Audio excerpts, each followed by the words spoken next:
And then when John started complimenting him, I felt fucking bad. I was a watery-eyed little fucking bitch boy fan. Yeah, I acknowledge it. I was a swooning girl watching. Oh, dabbing my cheek. Well, you know what I do like though a lot. Men. What, come again? you know what I do like about the fight game, and I should have thrown that in there, is I really do like that John Jones was a very good winner. I agree. You know what I mean? He could have been nasty. He could have been horrible. There's guys that are not good winners. He's a good winner. And he did the right thing, and he went over. He went above and beyond to be gracious to DC after that. He's my rival, my biggest rival, yeah. He just said so many nice things. And you could tell, and I like when he kept saying, what a beautiful moment, because it really was. It was a beautiful moment for him and everybody around him.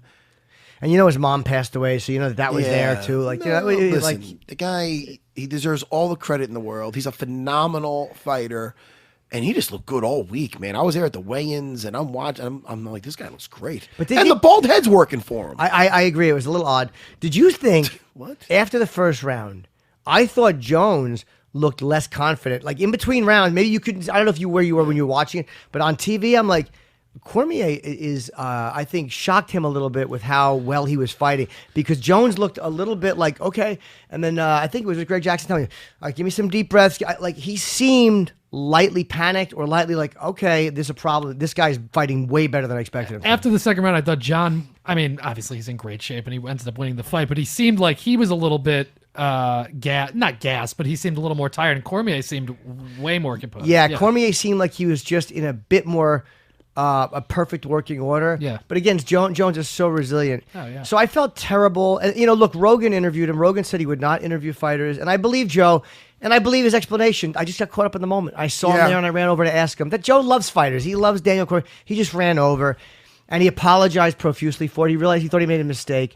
But it wasn't done. I don't think it was done to be exploitive. It wasn't done out of disregard for DC. He loves DC. It was just one of those dumb things you do in a moment. Yeah, Joe's a good dude, man. And there's all these memes going on. It's funny. A fan got mad at me on Twitter. Why? Because I liked one of the crying memes. Like I really did get choked up watching it, and I felt terrible. Yeah.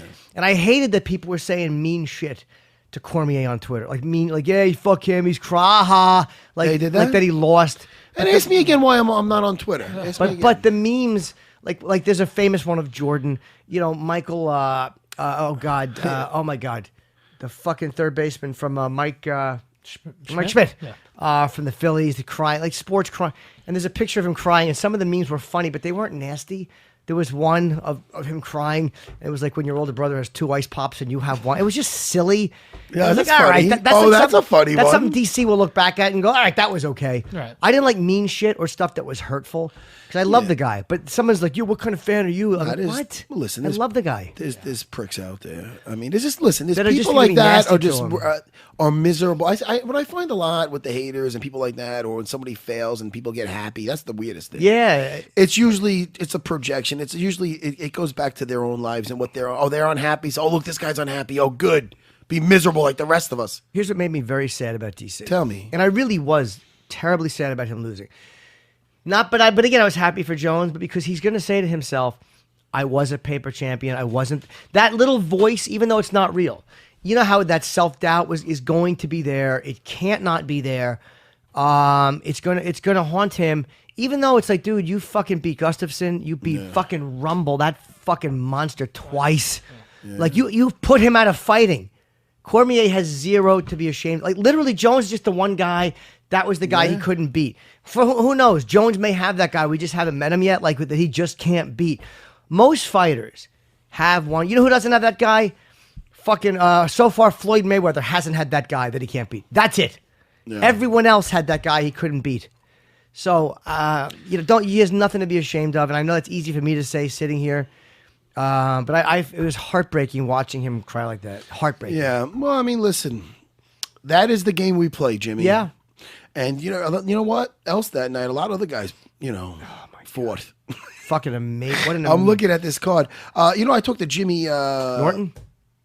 I always took the champion. We're coming really Well, wait, deep. before we move on from the Jones Cormier thing, John Jones called out Brock Lesnar. Oh my after God! the You know fight. what? Oh, I yeah, was you just almost about to forgot yell at about Chris that. for interrupting the boss. I was but, about to Chris say, is what the fuck is your 100% right. problem? Yeah, No, you Chris should've. is right. We stink. Because I asked Jones if you do remember. Sorry, I'm opening up a You protein enjoy a cookie. It's a protein cookie, though. That's Want my some? nickname for. Hey, He's sweetheart, have grabbing some his protein dick. cookie. I asked John Jones about possibly moving up to heavyweight, and what did Bones say? Yeah, I would love to become a two-weight class champion. I think it's going to happen eventually. I just want to wait until I find the perfect matchup. I want to find a guy who is a champion and he only weighs about 235. And like back when like Kane was the champion, you know, he was a guy that I'm no idiot, dude. You get a really talented big guy versus a really talented small guy. The small guy is at a major disadvantage. Sure. And right now, Stipe has been doing great in the heavyweight division, and I hope I'm not coming across as a pussy because I'm not. No, it's honest. By any means. But I just rather fight somebody who I feel stylistically would just be a much better matchup, especially because I would be giving up, sacrificing 30, 40 pounds of muscle. Okay. So logically, after he wins, he calls out the biggest gorilla in the entire fucking. He calls out fucking Brock. That's the first thing I thought of was how funny it was. Brock fights at what 265, 264. But then again, I just re-listened to that and he goes stylistically. So maybe he thinks stylistically he matches up well. But I got to be honest, even if Brock is off steroids, there's gonna be a lot of. That's a dangerous fight for Jones. Because again, Brock has this ability to get you down, and no matter how great Jones is, that is a very tough guy to get off the floor when he's on top of you and he's pounding you, man. Has anybody been able to get up yet? I mean, Yeah, man, Kane. But Kane, yes, you're right. Kane was able to, but Kane is a bit of a bigger guy. Jones is a hard guy to get down. So you think he might do well against Brock? I think he'll beat the shit out of Brock Lesnar. Wow. Okay. How about that's not going the distance? I said that was a dangerous fight for Jones. No, he would try to. Sam agrees with you, my radio partner. Yeah. So I would say that I would root for Jones very heavily in that, but I think that's a tough fight for him. Oh, wait, who did Sam Roberts say he's going to He win? thinks that he loves Brock too, but he thinks that Jones is 10 years younger and just so good. And not for nothing, he's really.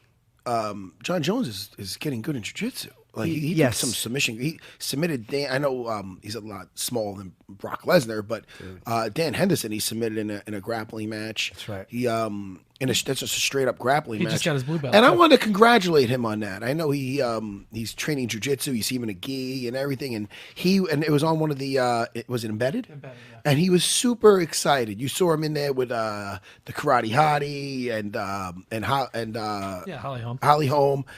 And he was, there was like a promotion day, and he got his blue belt, and he was psyched. He did his yell like he won the title right there. So, congrats on your blue belt. I'm very happy that he's learning the art of Brazilian Jiu-Jitsu, and he's doing it the right way. There's some guys that there's Jiu-Jitsu guys that want to be attached to a certain fighter because if they do well, they'll be like, oh, he's a belt under this guy.